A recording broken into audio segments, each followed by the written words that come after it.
10 రోజులు గట్టిగా బాగానే ఉంటుంది అన్న ప్రార్థన, ఆత్మ అభిషేకం, అగ్ని మండినట్టు ఉంటుంది, వాక్యము అసలు అసలు మండుతున్నట్టు ఉందన్న.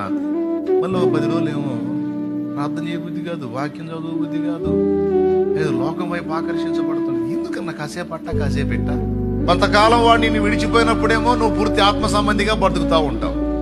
మళ్ళా వాడిని శోధించడం మొదలు పెట్టినప్పుడే మళ్ళా అటు ఆకర్షింపబడతా ఉంటావు. వాడు నిన్ను దర్శించిన ప్రతిసారి ఇదే తంతు జరుగుతూ ఉంటుంది అన్నమాట. మనం చిక్కే కొద్దీ డోస్ ఎక్కువ అవుతూ ఉంటది. మన దగ్గర మెతక దొరికే కొద్దీ ఇంకా 2 దయ్యాలు వచ్చి కూర్చుంటా ఉంటాయి. కొద్ది మెతక దొరుకుతుంది, సందు దొరుకుతుంది, గట్టిగా లాగొచ్చు మనం. అలా నిజంగా ఇవి జరుగుతాయంటే నేను చెప్పానా, వాక్యంలో చూపించానా? నేను వాక్యంలోనే చూపించాను. యేసు ప్రభునే కొంతకాలం విడిచి మళ్ళా శోధించడానికి వచ్చినట్టు నిన్ను నన్ను మళ్ళా శత్రువు వెంటాడి ఎట్లనైనా మనల్ని బురదలోనికి తీసుకెళ్ళడానికి కుట్ర జరిగే అవకాశం